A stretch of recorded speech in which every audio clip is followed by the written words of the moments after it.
Okay, well, I think we might get started. My name is Christy Hess, and I've come from Australia today for this important conference on local media. Now, I've never been to Toronto before, and I have never moderated a lightning talk before, so this is going to be a first of many for me.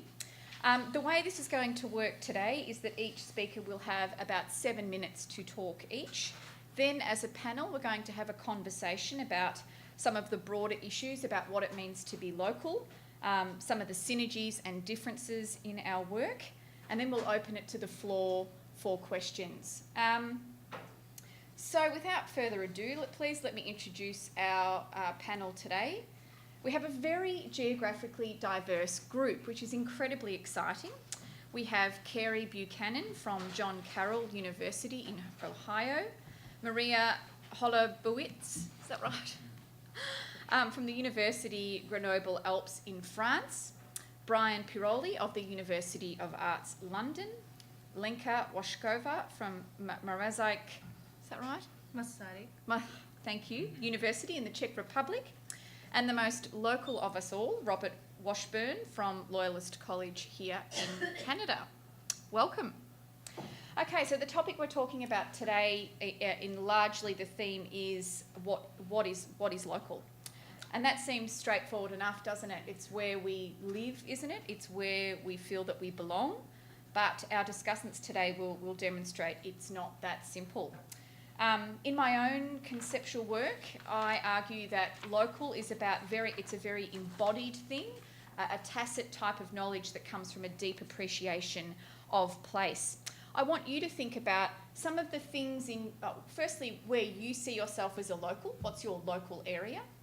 And what are some of the specific things that only local people know about in your geographic space? I want to share just one quick example of the hometown where I grew up in Warrnambool, Australia.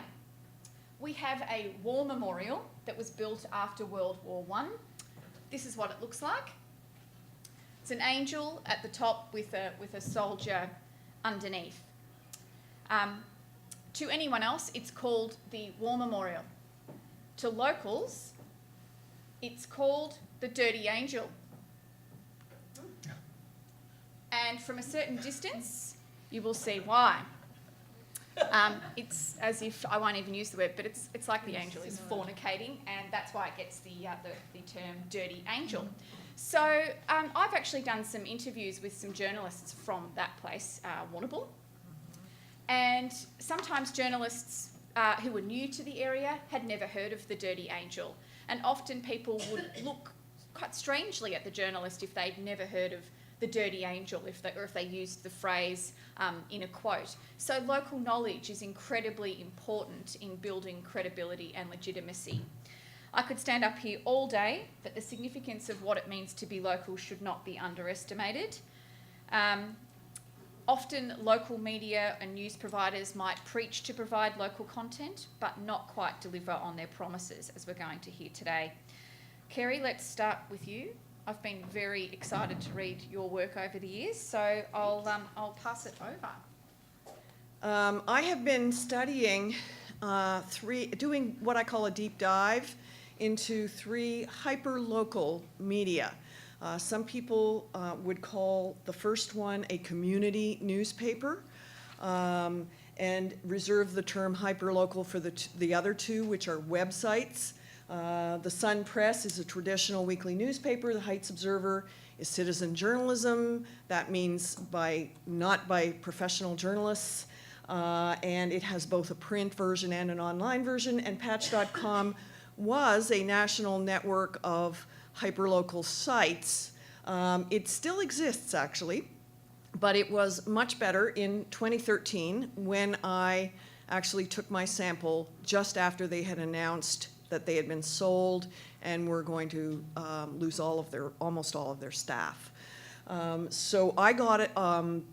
The other thing, this also happened at the Sun Press. They weren't sold, but they had layoffs in August of 2013. I managed to capture the sample before the effects of those staff losses were seen. So all the Stories up to then had been done by a fully staffed publication. I'm hoping at some point to go back and do another sample and compare what's happened since. Okay. So this is just a quick picture of what they look like online. I just took some screenshots of the websites. So this is what Patch used to look like. If you've seen it lately, it doesn't look like this at all. Okay, so the method was I recorded all the place names, or my coders and I recorded all the place names in the stories, and all the things associated with them too. So descriptions, people, names of organizations, anything that was associated with the place name. We then went and found street addresses and actually latitude and longitude for all of them to make maps. The maps are really not very interesting because they're just, it's hard to get a scale that actually shows you what's going on. So I've got charts to tell you about the results. And places were categorized, first of all, as local or non-local. And the way we defined local in this study was, is it within the circulation area or the area that this publication defines as its own target area. So if it said it was covering Cleveland Heights, that was local. If the Sun Press covered 4 communities, Cleveland Heights was only one of them, and the Heights Observer covered 2 communities, Cleveland Heights was one of them. The Patch.com website was just Cleveland Heights. So the one place that was common to all 3 of them was Cleveland Heights, but I examined stories from each of their entire local areas, what they defined as local.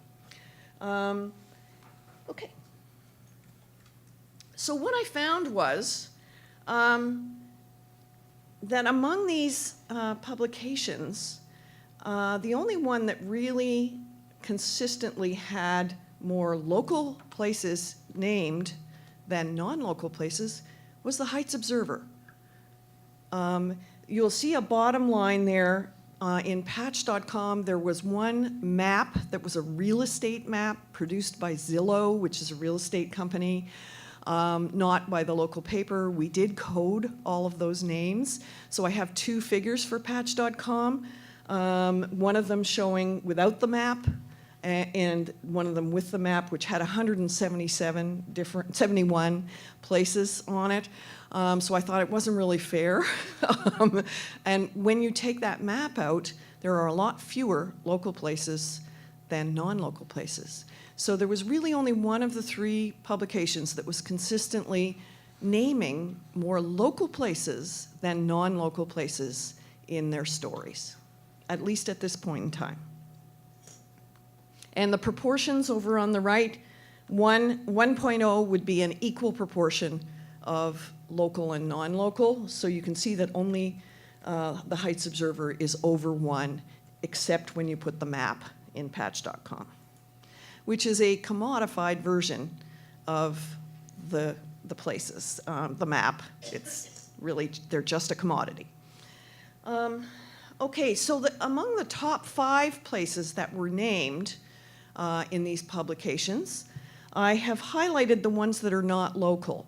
So you'll notice that the Heights Observer, all of the top 5 places that were named in the stories on the homepage on this date were local. In Patch.com and the Sun Press, each of them had 2 places that were not local in their top 5. And in fact, in the Sun Press, the place that was named the most was not local. So basically what I'm saying is, these hyperlocal publications, which I had expected to be very pure in terms of their sense of locality and their sense of the local place, are not all that local. This data is not the entire set of my data. This is a lightning round. I was trying to do this, just give you a very brief idea of some of the differences between these publications. I have a lot of qualitative observations about how they construct a sense of place. I'd be happy to talk some more about that later if that interests people. But what I am seeing here in these major quantitative measures is examples of Doreen Massey's concept of disruption of the local and of Anthony Giddens' concept of disembedding, which is the invasion of local places by non-local forces.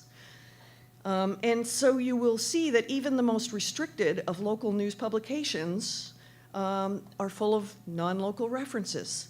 And I think I've already gone over those other conclusions. Okay, and I wanted to end with this. Locality is an inherently fragile social achievement. Even in the most intimate, spatially confined, geographically isolated situations, locality must be maintained carefully against various kinds of odds. Okay, how do I get out of here? How do I exit? There. No, it's still not. Okay.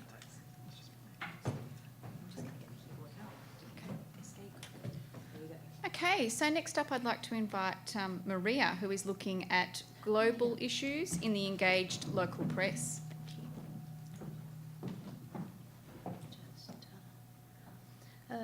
Hello everybody.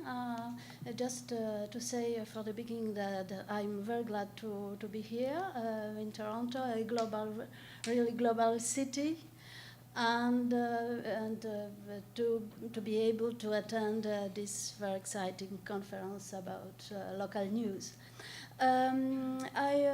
Today I would like to say some words about my last research, and this research is about very local, hyper local newspaper from Grenoble in France. I come from Grenoble. And it's in a relation with global issues, because global issues, international media, globalization of media is one of my research interests. So to begin, maybe just it's worth to say what is what is global issue? Huh?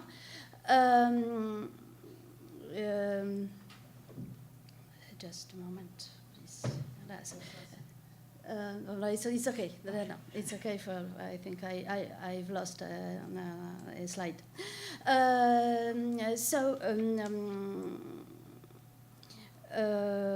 Inevitably, hyper-local media are now faced with the task of dealing not only with information that is highly localized, but also with issue of problem that can be described as global.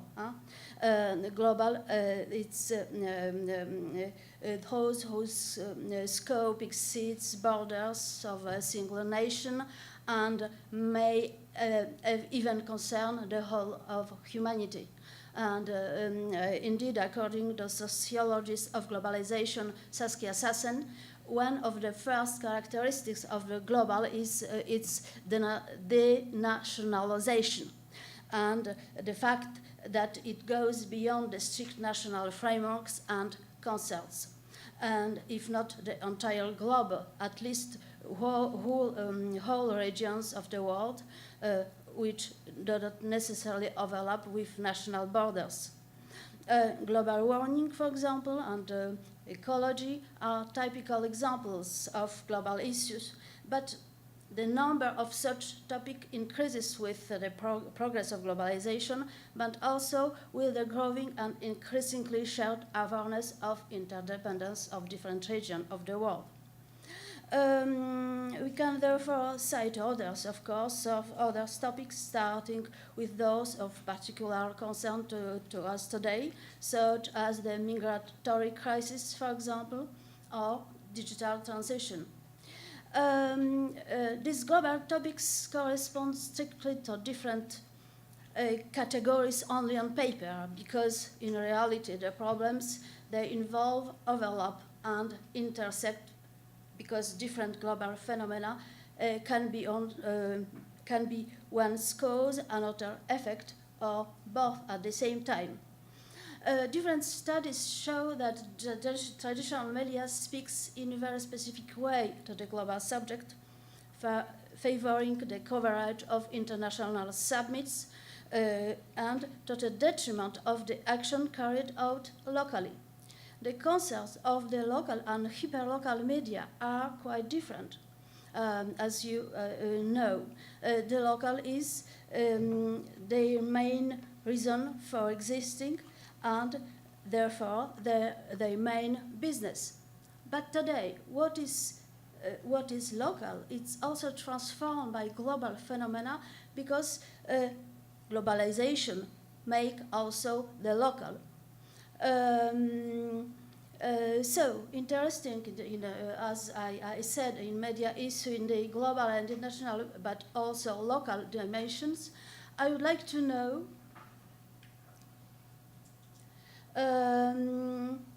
what elements of this phenomenon of global issue can be found in the local media, what is their place in the content, according to what criteria are they selected, in which ways are they taken into account by media stories focused on local or even micro-local concerns, or to put it in another way, in which way a local media glocalize, it's the notion of Robertson, its global subjects. How does it take them to adapt, to adapt them to the local and interest of its audiences?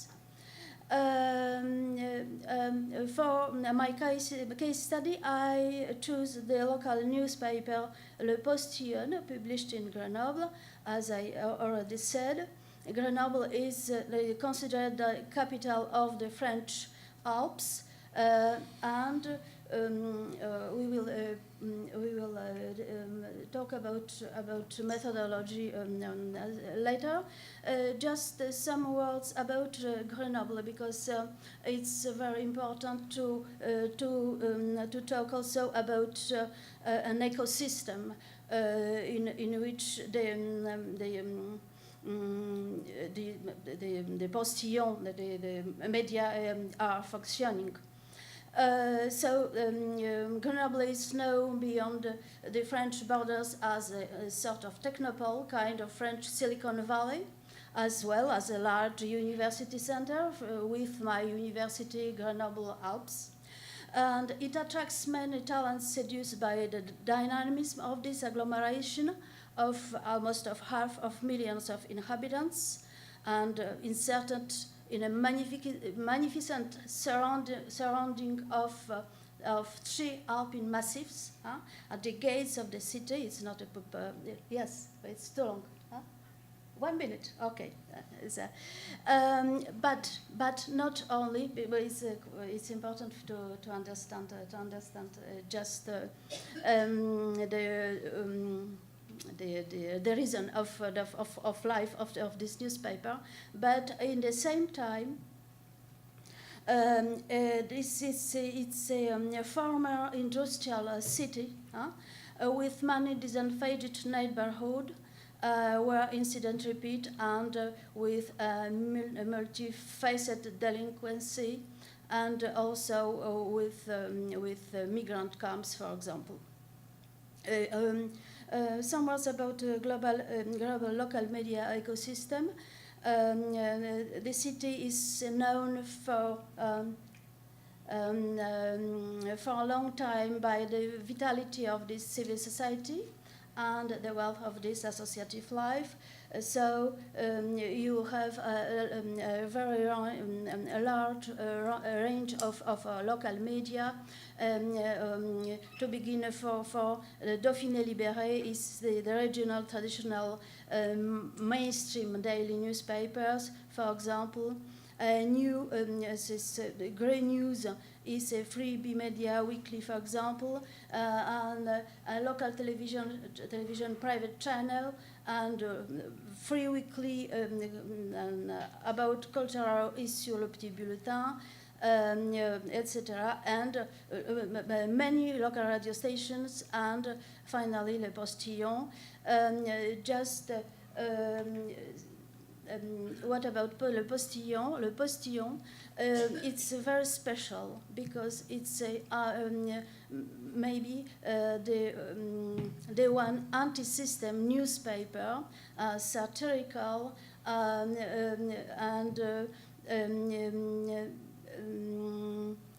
it could be qualified as an extreme left-wing or ultra-globalization newspaper, and indeed he is extremely critical of everything that has to do with globalized liberal capitalism, and want to be independent of various political interests. And what about global issues in these newspapers? I analyzed all front pages from the year of the creation of these newspapers, 40 front pages, and as you can see, the majority of these front pages are related to local politics. But you can also find some front pages related to global issues, like, for example, new technologies, or the technologies and the impact on the environment.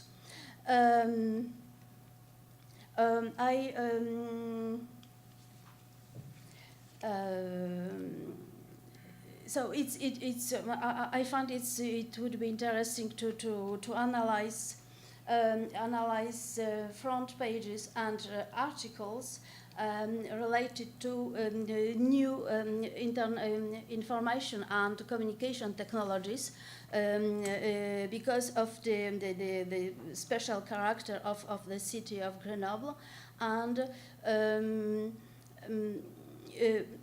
it's just an ongoing research, and I've already said about very special character, satiric character of these newspapers, but just to conclude, it's the first conclusions about the new technologies covered by the Postillon. The vision you can see from this from the lecture, from the reading of some of articles, shows that this newspaper is extremely critical about new technology, and the topics, the issue you can find is marked by technical determinism, and the journal tries to deconstruct and demystify the comforting discourses of different actors, entrepreneurs, industrialists, public authorities, that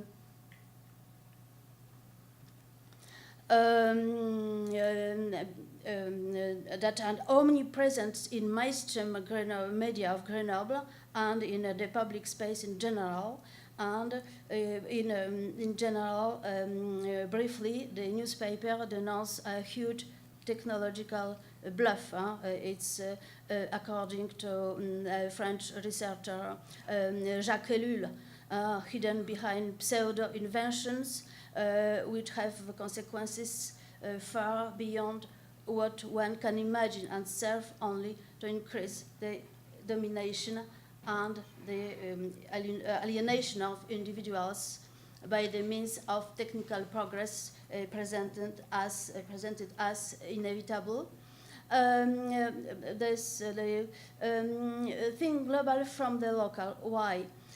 Because at the same time, starting from a strict locally circumscribed perspective, from the events specific to the Grenoble agglomeration, some articles try to make the reader understand that the events that occur locally concern not only the city of Grenoble, that the issues they convey are much larger or even universal, and finally, to act locally, because this very small newspaper is not limit itself to awakening consciousness. He seems to want to shake them, to get people out of their comfort zone and to incite them to act, if only by refusing the smart revolution. It's a name given in one of our articles to new technologies and digital technologies. And just to conclude, this is my last sentence. This connection, it may be asked whether such an attitude is a matter of pastism, or on the contrary, it is ahead of its time, but it's another issue. Thank you for your attention.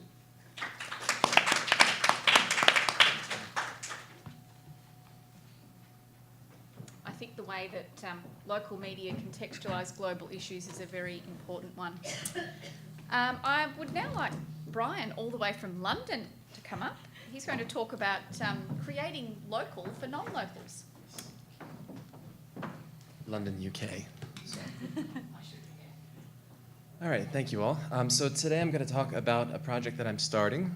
It's not at all complete yet, but having lived in Paris during my PhD and having done the bulk of my research there, now I live in London, so I'm kind of taking a look backwards at a website that was very important to me when I was in Paris, which feels like many years ago, but it was actually only a year ago. So creating the local for non-locals. Nope. That was the end of the slideshow. Thank you. No, I'm just kidding. So I'm going to talk about a website that you may not be aware of if you're not living in Europe, which is called The Local. The name sort of says it all, but by the end of this presentation, you might be convinced that actually there's nothing local about The Local at all, which we can argue about momentarily.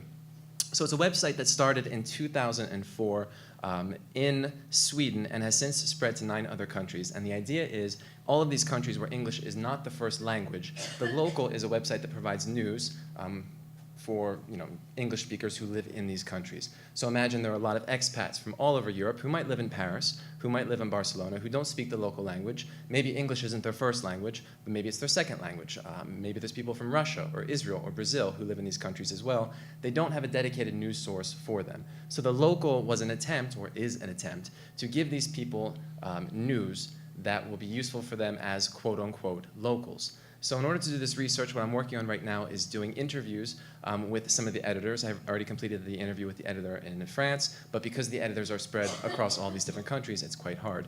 So I have a couple of questionnaires, preliminary questionnaires that they helped me with, as well as content analysis of the websites, looking at the headlines, looking at the sources of the news articles, whether or not they're coming from the wires or if they're made in-house, and also looking at the themes, the sections in each newspaper, because between Switzerland, Sweden, Denmark, and all these other countries, the sections are different and tailored, as we'll see, to the specific destination, again, reinforcing this idea of what it's like to be local. So just looking at one of the responses from one of the editors when I asked them, what is local, it's a pretty obvious response. An insight into news in a specified area, okay? In this case, a country, which is the big takeaway here, that has a more directed insight than international media. So we can think of the International New York Times, we can think of CNN, we can think of the BBC as providing English-speaking news for these people living abroad, for expats and for other, maybe long-term tourists. But the idea of creating sort of a national identity for these people is what is important. It's what the local seeks to do. So they're not looking in France at just Paris or just Bordeaux or just Marseille. They're looking at the whole country and trying to address all of the English speakers in that one country, which, if you think about it, is a pretty arduous task. So then further with some of the other editors, I didn't ask necessarily what is local, but who are your audiences? Who are the locals that you're actually catering to? So we look at professionals with a global outlook, whatever that means, but you imagine all the lawyers and doctors and academics that live abroad, like some of us. The local is a way to cater to us. Foreigners living in other countries, you may think, well, there aren't that many foreigners living in Paris, right? Well, with the Schengen zone and open borders, there are Europeans who don't speak French coming into France all the time. People living outside our countries but who are interested in the news there. So again, you think of France and Germany and Spain and people who might want to live there. How are they going to get information about the political climate in those locations? They'll go to the local, arguably. And then also locals. It's funny that he used locals to describe locals, but interested in an outsider perspective. So maybe French people who do speak English who want to know, what do those crazy Americans and Australians think of France? And so they'll go to the local and they'll read sort of the sort of quote-unquote outsider perspective on being a local in these destinations. So when we look at sort of the goals of local journalism, one of them being creating community, for example, the local is doing this in a very concrete way, because this idea of being an expat abroad, and of which there are hundreds of thousands of expats in the world, right? They don't have sort of a go-to spot for information and for news. So what the local is doing by looking at the cultural differences of living in France or Spain or Germany, and sort of creating this local expat experience for these readers, they're anchoring the expat communities in the local, in this website. So it definitely is creating a community that I, as an American, maybe you as an Australian or a Brit, who all live in Paris, we can all sort of commiserate over the shared experience of being an expat in France, because we've all done the same thing and have gone through the same steps. When it comes to engaging citizens, it's different, because when you're an expat, you don't necessarily vote in local elections. Some people can. Germans can vote in local elections in France, but until I got my French citizenship, I couldn't vote in France. So you have to then pose the question, is this idea of the local, is it really interested or invested in creating an informed electorate, of giving people the information they need to participate in the government when they can't? But the possibility is always there, I guess, for people who naturalize. So there are arguments that we can discuss later on that topic as well. One of the big critiques of the local is that it's a bit more, we'll say, tabloid or BuzzFeed-ish than other newspapers might be, because they do mix news with a lot of fun, a lot of lists, cutest streets in Paris, best Italian dishes to eat, best beaches in Barcelona, which are not things that you would typically find in the BBC or The Guardian or other quote-unquote hard news publications.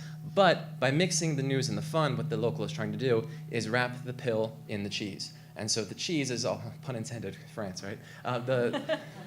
So the cheese is all these cutesy articles that are getting people to the site, and then they're still providing the news that people might need to participate and engage in their local community, be it country or the city. What's interesting about that, though, when you look at the content analysis of the articles, most of the political articles, business articles, and other quote-unquote hard news articles are coming from The Wire.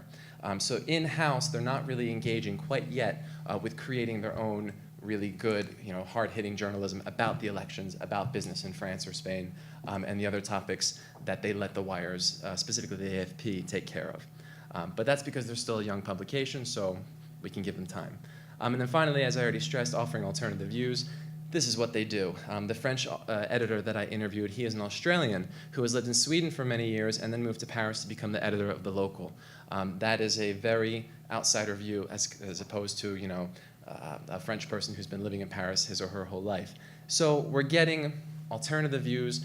We're talking to English-speaking people living in these locations to understand what they're doing as well when we talk about diversity of sources and all that. So there's a lot of, again, alternative sort of different opinions going on in the local that you might not see in other publications. So finally, because I think I'm doing okay. okay on time, right? Finally, when you look at the topics, in French we call them the rubriques, and in English I never really know what the word is for it, sections, right? The section titles for the newspapers. When you compare them, they all have sort of the standards. So the ones that aren't in bold, French politics or politics in general, Brexit, everyone in Europe is talking about Brexit, so it's a big topic. Culture, lifestyle, travel, careers, business, politics, sports. These are standard across all of the locals' web pages as well as most newspapers, be them local or national. But then what you have different in the local France, you have topics that are very specific to English speakers moving to France. So again, we're creating this idea of community, we're creating this idea of what is it like to be a local in France. Property is a huge one. English speakers love to settle in France and buy houses. Go to the southwest of France, you'll hear more English than French. It just happens. Life in France and figuring out French language. Of course, these are two other topics that are really important for English speakers who come from a very different mindset and a very different linguistic tradition, and French language is very important, of course, in France. Students as well, it attracts a lot of students, France does, and Paris, as well as being the center of media and business, is a huge draw in France. When you look at the German site, the Norwegian site, the Danish site, the sections are very different. The Swedish site, for example, doesn't have any of these similar sites because no English people are running up to Sweden to buy a flat. Instead, they have a section on family because apparently family is very important in Sweden. In Italy, they have a section on food. Italians' food. Stereotypes they may be, but this is what they do. And in Norway, they've got a section on photos which is riddled with photos of reindeer. Stressing that this is apparently what's important to English speakers in Norway is photo after photo of adorable reindeer. So this is the sort of differing sections of these newspapers, these websites of the local is a way that, again, they're creating this community that previously didn't have an anchor. So they're giving them these websites to sort of attach to and to let the community grow around that. Whether or not that's local, that's something we can discuss at length momentarily, but for the moment, I will leave you with that. Thanks. Fascinating. Thank you, Brian. Okay, Linka is about to shatter the myth that the relationship between local news and audiences is a close one. Apparently, yeah. Hello. I will speak about the relationship between local media, more specific local news, and the audience of Czech Republic. I am here as part of a team of 3 people. You see the name of my colleagues here, and I will show you the first numbers, and I will say 3 sentences for background. The first is that the relationship between local media, particularly local news, and audiences is presumed as strong and close, and we have kind of broad empirical evidence which support this argument, mainly for US and UK. And me and my colleagues, we want to know if this assumption about quotation, audience hunger for local news can be applied on other than non-US, non-UK media system, or if such application will shatter the myth of the local. The myth of the local, it's the expression of Pauly and Eckert, and they criticize the vague definition of local and the vague evidence supporting the real closeness and importance of local news with the relationship with audience. So you can see here the first figures. The first cluster is our results, quantitative survey in Czech Republic in 2014, and the rest is the Reuters Institute Digital Media Research in 2015. You can see that our numbers, the first is the green one is local news consumption among the Czech audience. it's significantly lower than in USA. It's kind of similar, these bars in Czech Republic and in Germany is kind of similar because, and that was our assumption that it was like this because our similar historical and geographical past. So, we think that it's obvious we are not the same. We are specific in many ways. The first is that we are a so-called transitive media system after the 40 years of communism. From 1989, we are trying to develop our democracy, and we are specific in terms of local media in the structure, because the structure of media is kind of similar as the structure of media during the communism. We have the specific layers, we have on national level, we had in the communist past, we had on national level only dailies, then in the regional level, dailies in big cities, then on local level, only weeklies in smaller district cities, and so on. And this structure built from up to the bottom is typical now as well, after the 25, 30 years, which I think is one of the reasons that the local news isn't so important for audience in the Czech Republic. You can see the numbers of local news outlets in terms of newspapers, radio, and TV stations. And if you see the numbers of TV stations, the second important thing about the figures in US and UK is that the importance of local news is carried by the local TVs, and we don't have much. I said no local TVs, we have only regional ones, and the local TVs are mainly the municipality TVs, which is called sometimes local pravdas, the partisan really kind of propaganda of local municipalities. So that can be the second reason that the audience, let's say, doesn't believe or don't like local news so much as in other media systems. We are kind of traditional because our audience is getting their news mainly via traditional mass media. When we look at only the audience which is interested in local news, which is 1/3, as you see in the beginning. So more than half of them read local newspapers, only 1/3 watch local TV, we don't have that much or any, and 1/3 get local information from their neighborhoods and other social peers.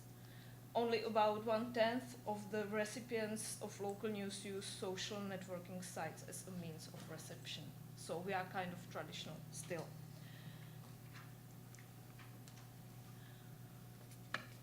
The choice of particular channel through which the respondents receive their local news contents is related with age, no surprise. So you can see the green one is recipients of local news, and the yellow one is recipients of local news in newspapers. So you can see the biggest group is 70 plus. So we decided to do cluster analysis to find out what is differences and similarities between the groups of audience. So you can see 5 cluster solution. The first is omnivores. They are reading or consuming all types of news.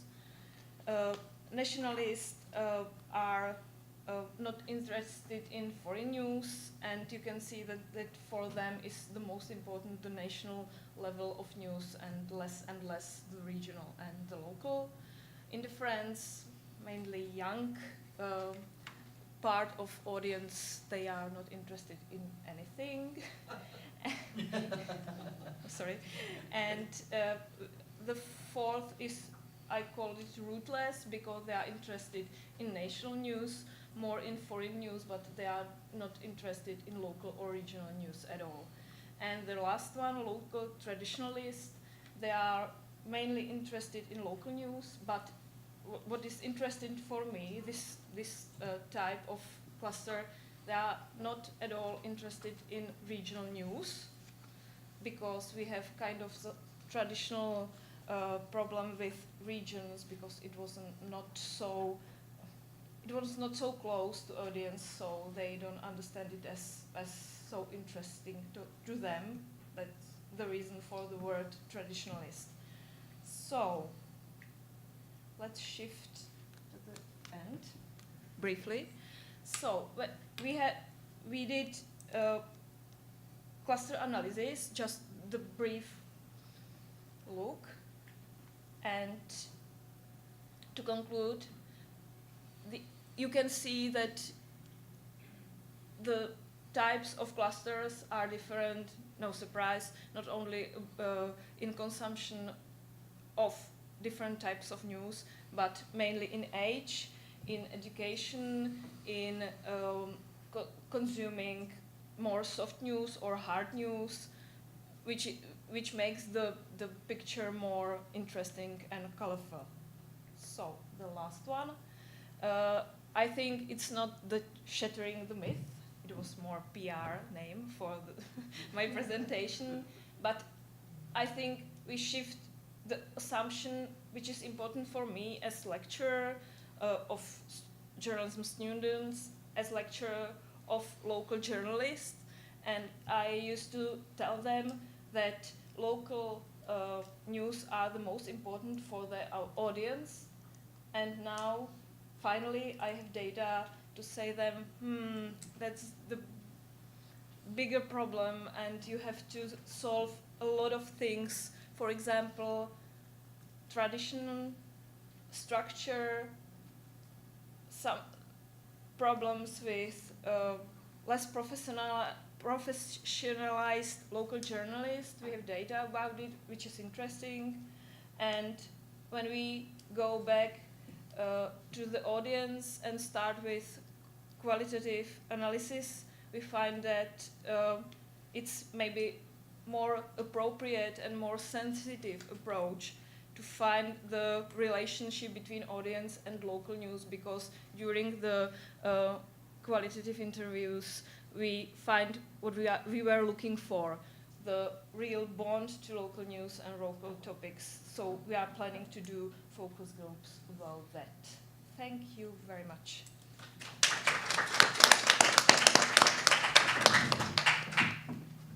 Okay, I'll pass on to Robert. I think this is particularly interesting because often it comes down to news producers in framing what we mean by local. So I'll hand it over to you. I take a cross-disciplinary approach to local news to look at the different perspective and hope to uncover new solutions and opportunities facing a declining news industry in rural Canada. I suggest that there should be two vantage points to look at the issues facing news outlets outside of major urban areas. First, as this panel suggests, the use of the term local can be confusing, and I would like to suggest that we make an important distinction when talking about news organizations in rural areas. Second, I would like to propose another lens through which we might be able to explore journalism's role, the issues, challenges, and solutions beyond larger cities. The concern about terms like local and community is mostly about what I think is not a misuse, but not very clear when we talk about things in rural areas. I think there's been lots of good things said at this conference about community newspapers and radio and regional television stations, and I know that we can talk about things like the Toronto Star's local news coverage or CBC's local news coverage or the proposal for the Canadian press called CP Local in a report like Shattered Mirrors. But the term local is certainly being used in the right context. But I believe that issues facing the Toronto Star and the CBC and the Canadian press are very different than those facing the Belleville Intelligencer, which is in a city of 67,000 people, or the Wellington Times, which is in a village of 1,860 people, or a community radio station in Picton, which is a region of 24,000 people. All these are located within 2 hours of Toronto on the north shore of Lake Ontario. I would like to advocate that we start to use the term hyperlocal. And I know it's not new, but I would suggest that maybe it's underutilized to be more accurate. And I think if you look at the presentations we've seen today, you'll see that people who have been presenting from outside of Canada, from the UK or from the United States, are very relaxed and fluent in using the term hyperlocal. But our Canadians, we haven't been using it so much. So I would like to suggest that we start doing more of that. Now, when I say hyper-local journalism, I'm referring to professional news outlets serving places with populations of under 150,000 or less. I would encourage the discussion to move forward by going even further to include neighborhoods, hamlets, villages, towns, and small cities. I think this would make an important distinction. I also find that there is an urban-centric approach to solving issues around journalism in rural areas, and I mean this in two ways. The first way is the way we study newsrooms that come from a perspective that is city-based or city-centric. So when the recommendations come down or when the solutions are being offered, they don't jibe with the reality of the smaller, distinctive communities, and these are not serving those audiences well. The second way is within the context of ownership. And I gotta be honest, I don't have faith in head offices in big cities trying to solve the problems facing news outlets in rural Canada. While journalists are on the front line, often management is far away. I believe this damages trust and credibility, and there are logistical problems in terms of the interaction between the news outlets and the public. I believe that the real opportunities lie with independent or community-driven news sources. But I also think there's a need to refresh the way that we try to unlock these complex challenges. To better understand the issues and challenges and successes facing rural communities, I began to explore the academic field known as rural studies or rural affairs, which examines the implications of changes rural society is currently experiencing and looks to gain an understanding of the solutions being used and proposed. Through this literature, the economic, social, and cultural landscapes became clearer and helped in understanding the larger context of what was happening to news outlets in rural Canada. This has turned out to be a rather powerful lens in many aspects as it opens up new understandings around community engagement, the viability of news outlets, and potential economic models, among a host of other insights. We are in unique times where the interests of municipalities, particularly the leaders and residents, are searching for ways to remain sustainable. Rural municipalities have experienced a slow, steady decline over the past 30 years, and in some cases longer, where global trade has wiped out the industrial backbone, forcing the denigration of jobs and the local economy. But also successive provincial governments cutting services and funding, at the same time downloading responsibilities. Not only do you see factories closing, but Main Street retailers are shuttering businesses. Those that are left behind are often franchises where the profits leave the area and are fed back into urban head offices far away. Then this spreads to other institutions. You see hospitals start closing, you see schools closing, police services are being contracted out, and the list goes on. How are these communities going to be then sustained? And in rural studies, it's talked about as community resiliency. And while there are many tools that create channels of communication, these are often problematic. Social media is playing a huge role, as we heard in an earlier presentation, and certainly it can deliver information, but who's ensuring that it's accurate and open? The more this is explored, the more I see a hunger for balanced, fair, unbiased, accurate, verified information. And while regional news organizations believe they can provide this, they struggle due to understaffing and limited resources impeding the coverage. Plus, many of them have misguided ideas about what the communities need, want, or demand. So this lost covenant between rural communities and news organizations has put on a huge strain. And we know how badly it's been damaged from other presentations we've heard today. The relationship has been reduced to a financial one as corporations bleed money away from communities. Opportunities to establish a balance by providing appropriate context and framework needs to be reconstructed. We need to build social, economic, and cultural capital. And I believe the way that we can do this is to educate, engage, and empower. So what's next?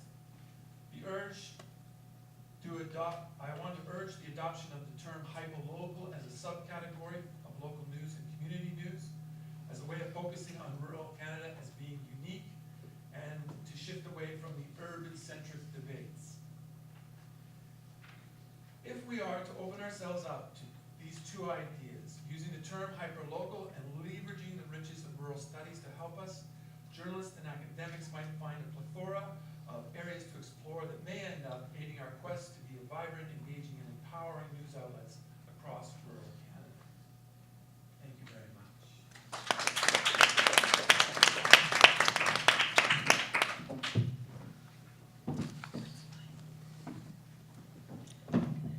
Okay, so I don't know whether or not to open up the can of worms and ask you all in a sentence to define the local. In a sentence, Go ahead. because it's something I want you all to think about as well. Okay, fools rush in. Go for it. It depends very much on where you are.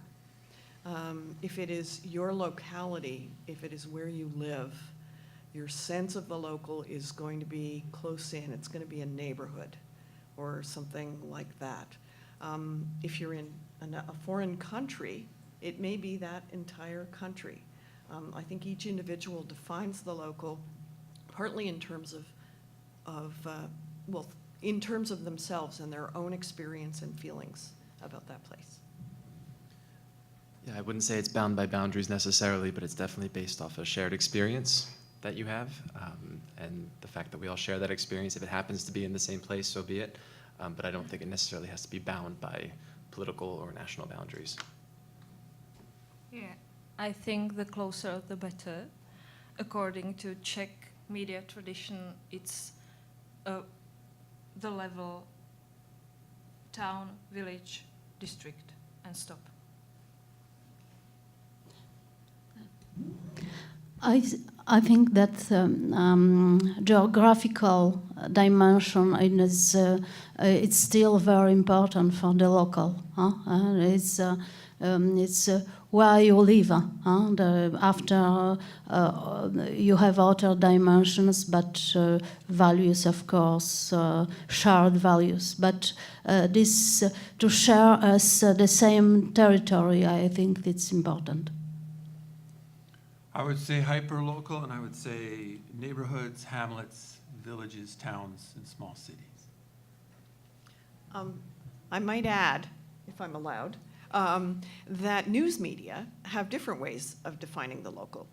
For an individual news outlet, it defines its own circulation area, we used to say in print media. It's the area that you consider that your audience lives in. And so the local can be quite different there. Would anyone like to expand on that, or perhaps pick up from some of the points raised by other speakers today? Well, devil's advocate there. I mean, we don't live on the internet, right? There's no zone for the internet. So it's for something like the local, that's creating a sense of local based off of people's experiences.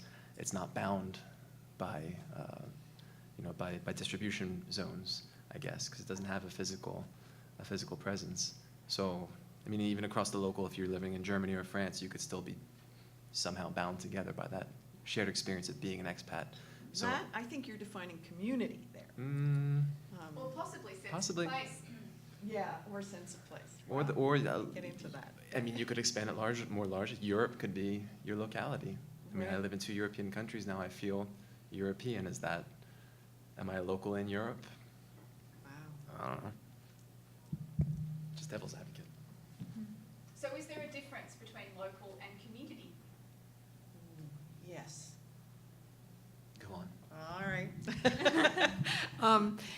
You can have a community that is built around a shared interest. So I, for example, look to my alma mater. I went to a women's college. I consider that a community of scholars, of people that I'm friends with. And so that's a community for me. But they're not local. They're not, unless we go back for a reunion. It's especially with digital, and you have the territorialized communities. So there's in the same time the local is a place, and the community is not.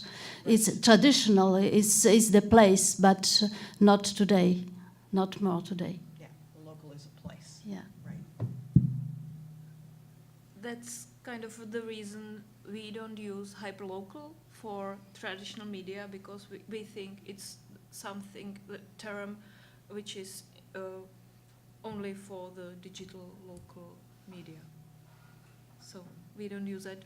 Maybe we sometimes use sub-local, but when you cut it more and more, the local, then you have difficulties to think about it and compare it and write about it. So. Okay, so what, it is such a complex, it is an amazing set of concepts, really. I mean, I've worked extensively with local, community and sense of place, and I know Kerry has also worked with sense of place, because they're not the same in my view, and they all need to be carefully unpacked, because each of them represent a very powerful idea that can be manipulated, if not, or reinforced by particular people in power. So I'm going to ask you, in an ideal world, what would a local news environment look like to you guys? How would it be sustainable? Who would be the audience? And what would they cover? That's a lot. I mean, that's the essence of the conference, isn't it? But give it a shot. The bottom-up community media, shared by community, produced by community, and read by community. That's my ideal world. Yeah. Yeah. Paid for by the community as well. Right? Yeah, sure. Yeah. Crowdfunded. I think we have a very good had a very good explanation this today during the lunch. What is the ideal hyper local media? There's too much elements to explain. I can't remember the exact list that you gave, but I think that the ideal local medium would be something that evokes a sense of place. And I've got my little list here of the things that I think are involved in the sense of place, because this to me is quite central. It's a central concept in what I study. It's not just about community. It also it involves connection to a physical place. And I think it's very important that we have a sense of place about where we live in particular, because if we lose that, there's a whole environmental dimension. And at root, I'm an environmentalist. The sense of place will invoke things like the place's past, present, and future, its natural features, its physical environment, its built environment and architecture, things like festivals, events, and rituals that people engage in that place. And if you think about places where you would want to have a wedding, you think about that place in a special way, right? Kinship ties to a specific place. So if you have a lot of relatives in a place, you have a different sense of place about that place. That's the way I feel about Toronto, actually. I feel a connection to Toronto because I have a lot of family here, even though I have never lived in Toronto. Community, social, and political relationships. So relationships are central, not just kinship, but also other types of relationships. I did a lot of studying when I was doing my dissertation a number of years ago of geographers, anthropologists, and all kinds of different approaches to that sense of place concept. So that's what I came up with. I would look at it in terms of the incredible number of problems that are facing communities, particularly my area, rural Canada. And I think communities are struggling as industries are closing, downtowns are being gutted, school closures. We've just seen this in Ontario, rural schools being closed, and municipal leaders standing up and saying, this is the death of my community. We're going to disappear because people are going to move away. They moved away because the jobs are not here. They move away now because the schools aren't here.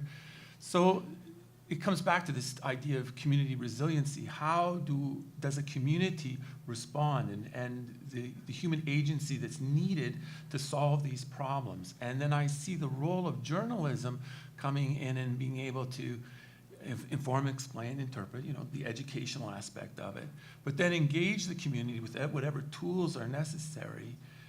Everything from sponsoring, community parties to leading facilitated consultations, et cetera. This whole toolbox that we have available, and then empowering those people so that they can solve the problems that they face. And I feel that there's this really, we talk about it mostly in terms of democracy, and I think that's really cool. And of course, it's legit. Of course, it is. But I think there's another way to look at it where it's about survival.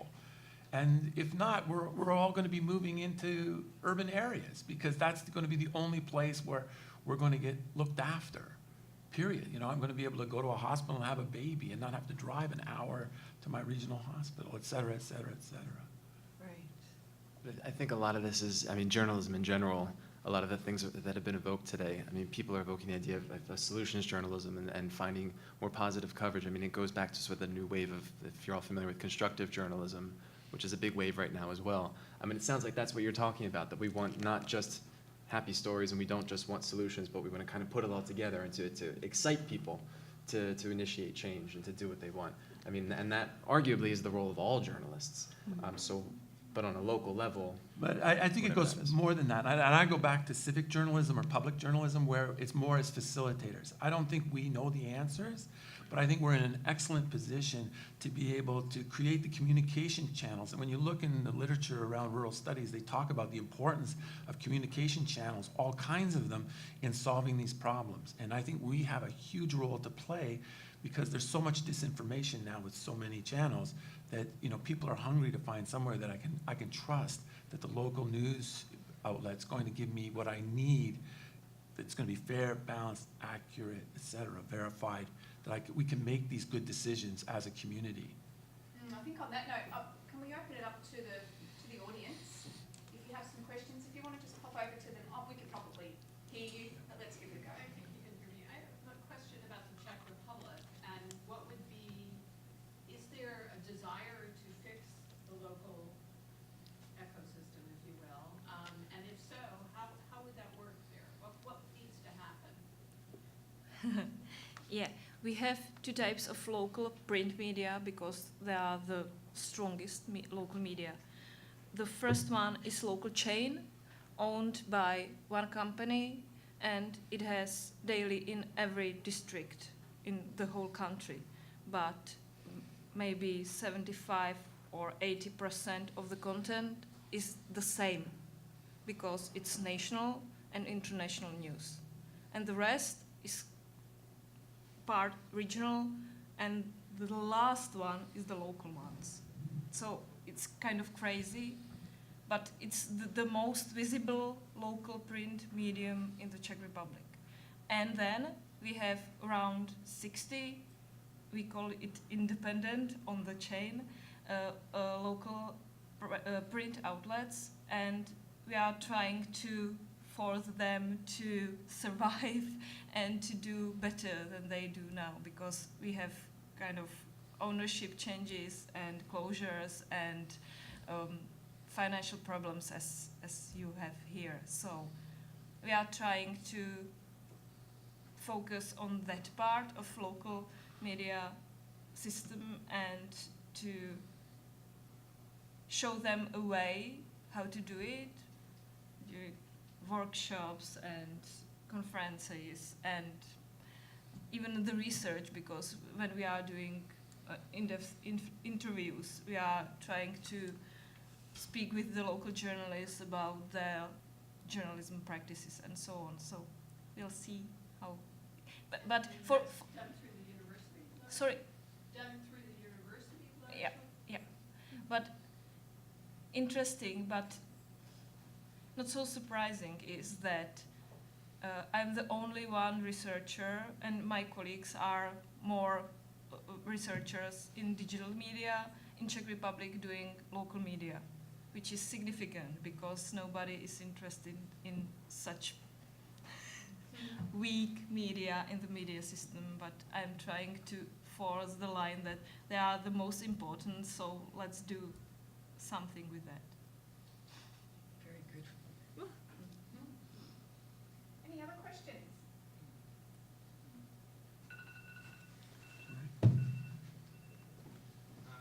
I've got some remarks and questions.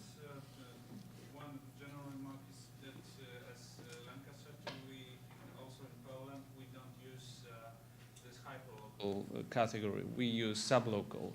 So, and very often we use the units of administration pretty the same as the units of defining different media, like sublocal would be communes, local would be provinces or powiats we call them. Then we have voivodeships, regions, so these are regional.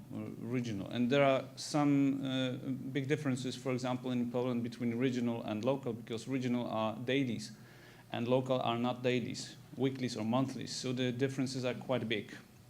And for medium-sized or big cities, we sometimes call them micro-regional, because if, I don't know, Toronto Star, I don't know what is the distribution of Toronto Star, but in Poland, if we have this kind of cities, big cities, sometimes there are news outlets which are interested only in what's going on in the city and neighborhood. So which is somehow local, but the number of people living there is not local at all. So this is something different. So there are some really difficulties in defining, but I wouldn't go so far to name whole country as local, like Estonia and whatever. So it's a bit too much. The case of Czech Republic is very interesting because for many years Germans were the owners of regional and local dailies. But lately they sold it out to Czechoslovakian group Penta, and as far as I know, journalists and also readers are not very happy with this change, because some people are wanted to have an influence on the political matters, and they are trying to use this local and regional media to have an influence on the readers. And we have the same company, Verlag UP Passau in Poland, but only on this regional level. Local level is mainly in Polish entrepreneurs' hands. And now in Poland is a very interesting case, because our current government, which is quite rightist government, is trying to retake these regional media. So in the issue which is called repolonization, they think that they might have a kind of huge influence on local communities, especially that the next year we have local authorities elections. So this is another quite important thing. And maybe one question for you. You've been talking about hyperlocal, so it's sublocal in our terms. So why do you think this proportion between local staff and non-local staff is such strange, I would say? If it's something is pretending to be hyperlocal medium, it should cover mainly local coverage, not this non-local. So, Exactly. yeah. That's Thank you. why I found it strange that there were so many non-local names of places in there. Is that what you're asking, is why I found that significant? Why is that? Why is it happening? Why is it happening?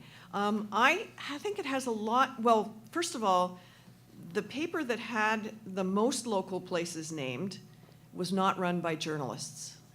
And I've had my own run-ins with this particular newspaper, the Heights Observer, because I wanted them to publish my students' election coverage. And my students had written in the typical way that journalists write about election profiles. They write everybody who's on the ballot, all the way up to the presidency. They do the local angle on those races. So they would cover, for example, the local campaign for president for each party. The Heights Observer did not want those stories because they were not local enough for them, whereas a traditional journalistic interpretation would have wanted all of those stories of anybody who was on the ballot locally. So I think that definition is not what journalists are used to, and I think the other thing that is contributing here is ownership. When something is part of a chain, the tendency is to want to use material that was produced for the whole chain. And so I found when I did make maps that a lot of the dots ended up looking a lot like the area of the chain's ownership. So Patch.com was using things from as far away as California in Cleveland Heights stories. The Sun Press, which is a regionally owned chain of suburban weeklies, was using stories from other Sun papers in its own local publication. So, oh, please do. Yeah. I call it personally the bond between the local medium and the audience, and I think all things we are speaking about is part of this bond, this relationship, and this thing that you get, you spend your money for the local daily, and it has international, national news, regional news, and one page of local news. It's ridiculous. And which is interesting, when this chain bought the local dailies in Czech Republic, they start to rename the headings, and they start to put daily, and it was traditional names with the locality in it, and they just say, no, we have only the daily. And they were surprised because the audience were like, no, it's our rovnost, not the daily. We are not interested in it. So, and it was one of the point. It was the point. I realized that the audience really feels the strong relationship about their local medium. They want it to be locally owned, you mean, or? They don't see ownership, but they saw it in the point when the heading changed, and it has no more the local name in it. Right. And they were like, oh, that's the chain. Okay, we don't buy it. Yeah, I think it's important in these discussions to go back to Maria's presentation and realise that the local does play a very important role in contextualising global affairs. Yes. Providing it has that local context. Maria, is there anything you wanted to say about that? Indeed, but the case I presented, it's really extremely specific. I think that in every local media, you can find a sort of globalization of international news, and I think it will be more and more. It will occur more and more often with the ties who become more. You know, you understand. But the interesting question in the case of this newspaper is not only local, as a local. It's a political coloration. It's a political color of the critic of the globalization, of the global very specific coverage of global issues. As I try to show it. So you can imagine easily that the coverage of global issues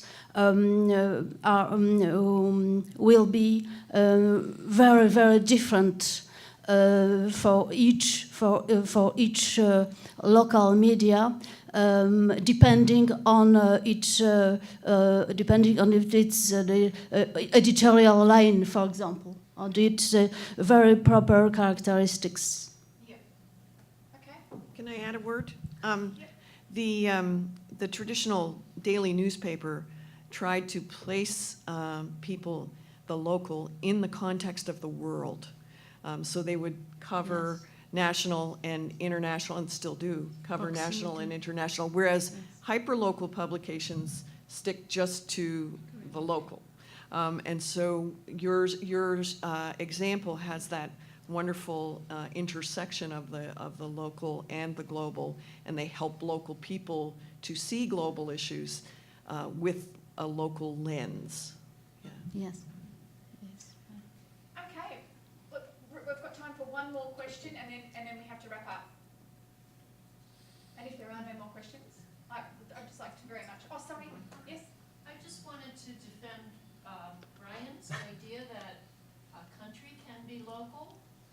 That and I'll give you two quick examples. One is that the movement of the British tabloid press into Ireland, a country of 4.5 million, a tiny country, and their resistance to that because it was foreign, and they ended up with a press council creating a very different code of ethics, and most of our codes of ethics are national, and the internet is making us pull back and look at how the integrity of a country in defining its own ethics.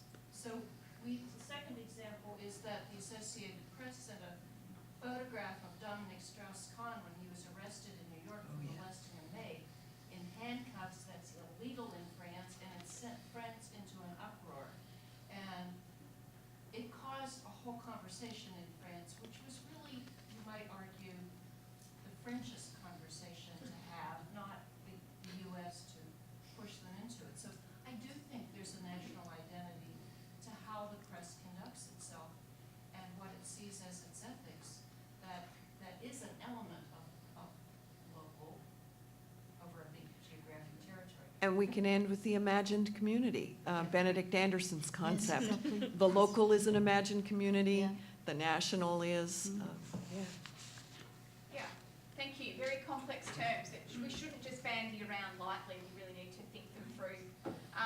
So thank you to my panelists today. Thank you. And thank you to the audience. And I think